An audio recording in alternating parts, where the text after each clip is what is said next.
the Southern Q. My name is Jim Johnson. I'm a KCBS Pitmaster and an international barbecue instructor. I've won 78 grand championships on the barbecue circuit. I may not be a chef, but I'm a master of open fire cooking. I travel all over the world teaching people how to cook barbecue. And now I'm going to teach you at home. I might not be able to make you a world-class pitmaster, but I promise you, I will make you better than your neighbor. Today, we're going to start with a classic. It's a Southern-style pork shoulder with a honey-glazed barbecue sauce. We're going to have a crisp apple coleslaw to go with that. And now we're going to get started grilling. So please, stick around. Let's go. Fire up the grills. Today, what we've chosen is a silver smoke smoker. This is a stainless steel smoker. It's a vertical smoker. The reason we chose this is because we're going to do the classic pulled pork sandwich. That means we're going to have this big, robust piece of pork shoulder, and we're going to cook it on this. And why did we choose that? It's because of the fact that we have the different racks in here. We're going to be able to have a firebox in the bottom. With this, we have a firebox that we can open the door, access it, and never lose the heat and smoke that we have inside the cooking chamber. That's very important for a long-time cook. So what we're going to do is we have this going. Now we've got the top rack. This comes with a water pan if you want to use a water pan, or it has a deflector plate in it. A water pan is going to be able to put us in a situation so we can put the moisture into the meat as we're cooking. So it's going to help put more moisture in the air as we're smoking. What happens today is we're going to use it without the water pan because we have a deflector plate in there. Keeps the meat from going straight up to the bottom of the meat and burning the bottom. So this is going to deflect it, come around. It's going to cause it to rotate around, give us convection. Convection is when we have smoke rolling. The more smoke that we have rolling, the more moisture we have in the meat.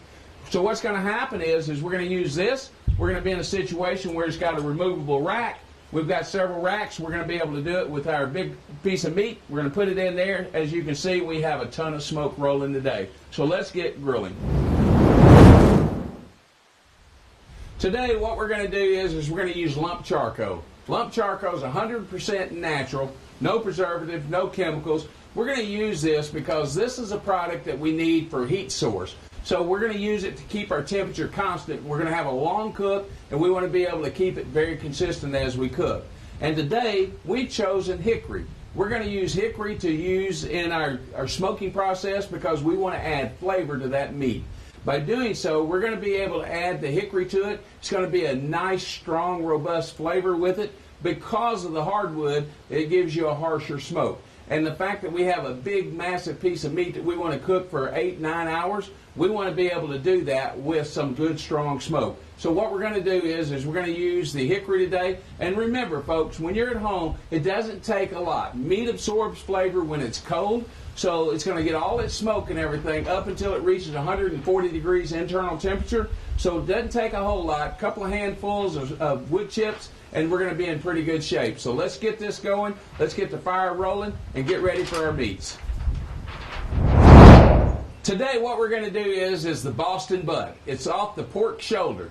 Now it's kind of confusing because people don't understand about a Boston butt, and they're not really sure about this whole situation and the nomenclature. So what we're going to do is we're going to bring my volunteer in again today, and what he's going to do is Blaine's going to turn around. This is the shoulder, the front half of the hog. So what's going to happen is it's the whole part of the front shoulder here all the way down to the elbow. That's going to give us the pig neck and the shoulder here as a combination. What we want is this top half right here. So it's going to be the square cut right off the top half of the shoulder next to the backbone. Blaine, thank you very much. This is a heritage breed pork. This is a locally grown pork and everything, and it's called the herb pork. Why do they call it an herb pork? During the processing, at the very end, they feed this pork 3 key ingredients. One of them's going to be cinnamon, one of them's going to be thyme, and one's going to be oregano. That's going to transfer through the flavor of the meat. This is a special type pork. It's going to have a special flavor for us, and we can't wait to get started grilling this. When we get our pork, first thing we want to look for is nice marbling. So we've got a beautiful marbling through this. We've got a little bit of a fat cap on the bottom. Fat cap is really good because that's where the flavor is. But in this particular case, we have just a little more fat cap than we want. because what's going to happen is when this renders out, it's going to go straight into your fire and go down into your coals. Not only that, it's going to mess up the bottom of your cooker. So why don't we just take a little bit of this off, and we're just going to peel this back, take our knives, and just come down through here and just take a little bit of this excess off.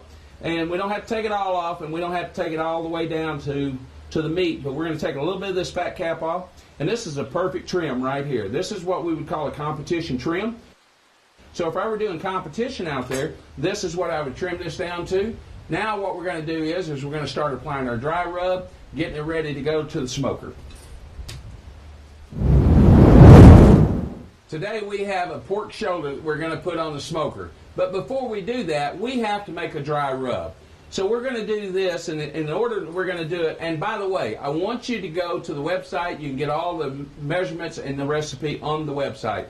But we're going to add these ingredients, and we're going to make our own dry rub. We're going to start with some paprika. We're going to start with some brown sugar. Everything, what that does is paprika is going to give us that nice mahogany color. The brown sugar is going to give us a little bit of sweetness. We're going to balance that with some salt. We're going to come back with some celery seed, and the celery seed is going to be a natural nitrate. What that does is that gives us that nice red smoke ring inside. We're going to come back with just a little bit of pepper, and we're using cayenne today. So we use just a pinch of cayenne. Pinch of cayenne is going to add a flavor enhancer. Too much cayenne is going to add heat. So we want to have that perfect balance. Come back with some yellow mustard. Then we're going to go with some onion powder, garlic powder, and lastly, some chili powder. We're going to put this in, then we're going to whisk this up. And the reason being is we're going to break that up really nice and get that beautiful red mahogany color. This is going to go on the meat. It's going to penetrate the meat, give us a nice flavor profile, and it's going to give that nice mahogany color that we're going to be looking for when we finish up. So this is what we're going to have, and we're going to mix this up real thoroughly. And as you see, it's all done. Really, really nice. Nice color here. This is going to go on the meat, and we're going to bring the meat out, put this on, go straight to the smoker with it, and we're going to enjoy this. This is going to enhance the meat perfectly. Now we've got this great heritage pork that we've got. Remember, it was processed with 3 ingredients. It's going to be cinnamon, thyme, and oregano. So we're going to have all those deep flavors inside the meat. Now we need to put something on the outside to enhance the flavor. So what we're going to do is we're going to start with just a little bit of olive oil. We want the olive oil to break down the extracts that we have in our dry rub so that our dry rub sticks and adheres to the meat, but it also breaks down the dry rubs so they get deeper penetration. We're going to add this, and the rub that we just made earlier, we put into this bottle. You can get this at any restaurant supply store. So what we're going to do is we're going to use this. We're going to go around. We're going to flip this over, put a little rub on, a little oil on the top, give it a nice rub down, and then we're going to come back and add our dry rub all the way around. We want every part of this coated with a dry rub. Why do we want that? Because the dry rub is what's going to cause the bark. The bark is the outside edge of the dry rub of the meat. When it touches the smoke, it will get darker, and it's where the flavor is. Every time you go to somebody's picnic, the first thing they want to do is eat the outside edge of the meat. And the reason being is because that's the bark, and that's where the flavor is. We're going to come back. You're going to see a nice money muscle there. So we're going to come back. We're going to put this on, add our dry rub. We're going to let this sit. And then what's going to happen is we're going to massage that in. Beautiful piece of meat. We've got a nice Boston butt here ready to go to the smoker. We got this beautiful heritage pork shoulder today. We've added our dry rub to it. Now it's time to put it on the smoker. We've got the smoker. We bring the temperature up to 250 degrees. We're going to smoke this for 9 hours. So what we're going to do now is we're going to go to our smoker. And if you see, we already have smoke rolling. What a beautiful sight this is. Now what we're going to do is we're going to take this and put it on our smoker, fat side down, and we're going to put it right in there. Now what we want to do is we want to close this up, take a good smoke nap for about 5 hours, and we're going to come back and check on you. Today we've got our heritage pork shoulder on the smoker. This is going to be there for the next few hours. But what we've got to do now is we're going to make the most fabulous pulled pork sandwich you've ever had. And to do that, we have to have a coleslaw.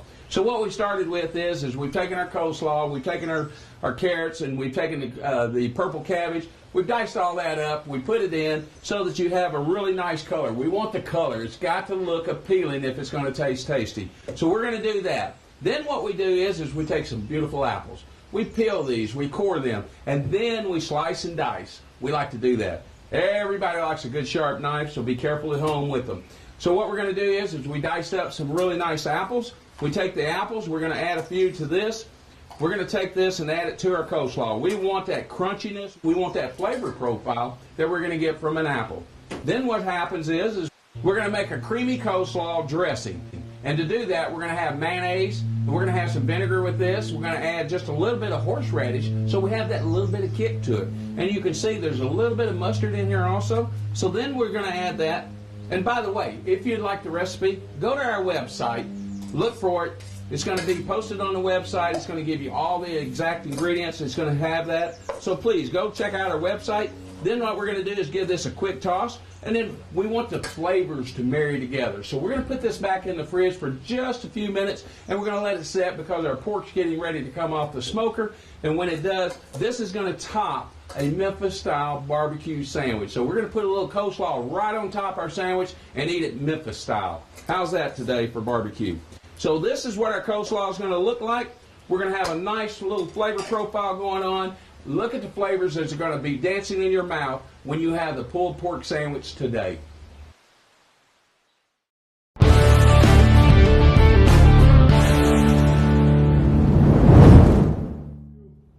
Today we're doing a heritage pork shoulder. So what we're going to do is we want to impress people with the flavor of that. It's already processed. The last 60 days of processing, it's fed thyme, oregano, and cinnamon for an absolutely wonderful flavor on the inside. Now we want to put that flavor on top. We made a dry rub earlier. We've got it on the smoker. Now it's time to make a glaze. So what we're going to do is we're going to start with our Carolina honey glaze. How are we going to do that? We're going to start out with some tomato ketchup.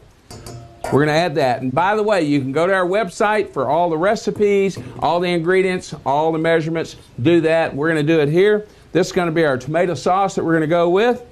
Then we're going to come back and we're going to add some apple cider vinegar. Apple cider vinegar is a natural meat tenderizer, so we're going to use that. This is going to be a nice little flavor touch because this is going to be molasses.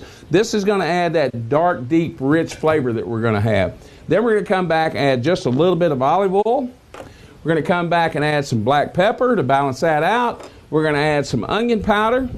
We're going to add a little bit more cinnamon because we like cinnamon in our sauce. We're going to add some more celery seed here. And this is going to be chili powder. We're going to add all these. And now comes our secret ingredient. How do we make the Carolina honey sauce? Because what we're going to do is we're going to put the Carolina honey in.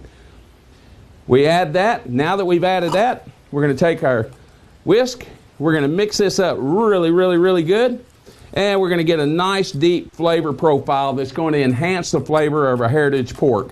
So what happens is because of the fact that we have so many dry ingredients in here, they will sometimes have a tendency to float to the top. So what we want to do is we want to keep whisking until we can blend that into the entire liquid sauce. And then we're going to have it. It's going to be a nice dark color, but it's going to enhance the pork that we're going to be using. So now we've got this. I want everybody to take a quick look at this. We're going to have a nice dark color for the pork that we've got going today. Take a look at this. Recipes on the website. It's been 5 hours since we put this heritage pork shoulder on the smoker. Now what we've done is we've taken it, we've gotten that nice mahogany color, we've gotten some flavor penetration with our dry rub. It's time to give it a little bit of a bath. And what we're going to do is we want to enhance those flavors. What did I tell you at the beginning of the show? I'm going to teach you to be better than your neighbor. So how are we going to do this? We're going to take this off, we're going to give it a smoke bath, and we're going to put this dry rub back on, the same dry rub we put on at the very beginning. We want to add another layer of flavor. Once we do that, this is the sauce that we made. We just put it in the bottle so that it's easier to disperse. This is the Carolina honey sauce. So what we're going to do is we're going to put this on, and you can see how beautiful the color is.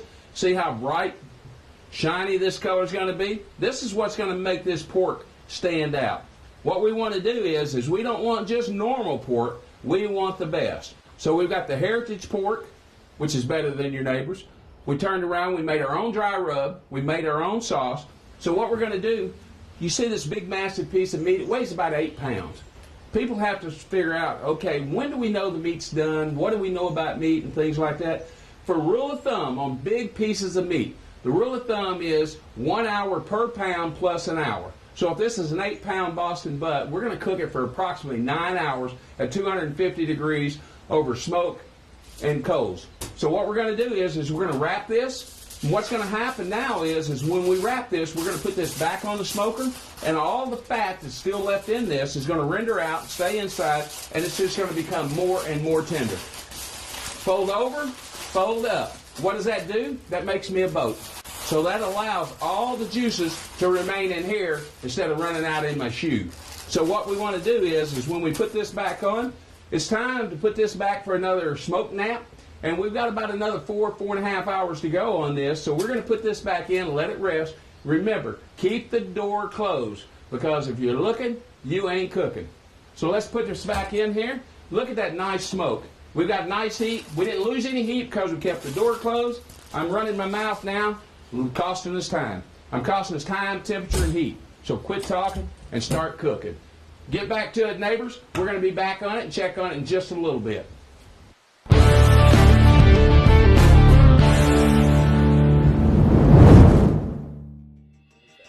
Okay, here's the $64,000 question, folks. People have this question. They ask me all the time. How often do I need to sauce my ribs? How often do I need to sauce it? I tell them, do not sauce until the very end. Why do we not sauce until the very end? Because we got a long cook. If we're going to do a long cook, anything over an open flame that's either tomato-based or sugar-based will blacken, over-caramelize, and look burnt. So if what happens is when you're cooking, do not add any of those things to it at the very beginning, and wait until the last 30 minutes of cooking time before you put your sauce on so that it won't over-caramelize. So if it looks like it's over-caramelizing, take the meat off. But what happens is we make that big, strong problem. We make a bad decision, and we go out and we start saucing right off the bat. And when we do, it's black before it's done. So don't do that. Impress your neighbors. Wait until the last minute. The meat's still hot. Even after you take it off the grill, the meat still continues to cook. So even if you took it off the grill, put it on a cutting board, and glazed it with the barbecue sauce, that will set up and do a really fine job for you. So keep up the good work. Keep the blue smoke rolling. Okay, folks, it's been 9 wonderful smoke-filled hours. Now comes the true test. We've taken this off our smoker. We've had it for 9 hours. Remember, we put a dry rub on it. We put it on to smoke it, put that nice deep flavor in it. We wrapped it midways through. We put a glaze on it. We've taken it off now. Now comes the true test. How do we know if pork's ready? We're going to show you. We're going to open this up. Oh, isn't this beautiful? Now, all of a sudden, we've got a pulled pork that just won't quit. I know you can't smell this at home, and I feel sorry for you. I'm going to make a little rustling sound here, but in the meantime, I'm going to give you just half a minute to quit salivating, because I know you're just going to be frothing at the mouth to taste this. How do we know if this pork butt's ready? Because we cooked it for 9 hours doesn't mean it's going to be done. The true test to know is we have a bone in it. If this bone pulls out free and clear, we know we've done our job. So we're going to take this bone, turn this over, look at this. I've seen people want to autograph these things and keep them for souvenirs. So what's going to happen is we're going to take this meat and we're going to open this up. You see this nice bark? This is a beautiful bark. Right below it, we got a nice pink smoke ring. That's where we added the smoke. Remember we used that heavy, harsh smoke earlier? So what we've done is we've added that, put it in there so we can get a nice flavor profile. I just want to bury my face in this right now. I want to cut the cameras. I just want to fall face first into this thing, and I don't care if I wear this home or not. But it tastes that good. And the smell. You're not going to believe the smell that we have in this. But isn't this wonderful? Now, you always heard of pulled pork. What's pulled pork? They take their hands and they pull it and everything else. What I like to do is tell them we're having pushed pork. Because what I have to do is take the bone out, put a pair of gloves on, and smash it down. It will fall apart. This stuff will melt in your mouth. This is so tender. This is more tender than your mother's love. I'm telling you, this stuff is good. So you've got to stop by. You've got to do this. What did I tell you before the show started? We're going to make you a better cook than your neighbor. If this doesn't impress your neighbor, nothing will. Okay, we're going to recap what we did today. We started out with a nice heritage pork shoulder. We've taken it and put it on the smoker, cooked it for 9 hours. But we've also been able to put it on some really nice buns. We've come back and made our own apple coleslaw with a little bit of horseradish in it. So what's going to happen is we want you to call your neighbor, invite them over, and show them you are better than them. And until next time, keep the blue smoke rolling.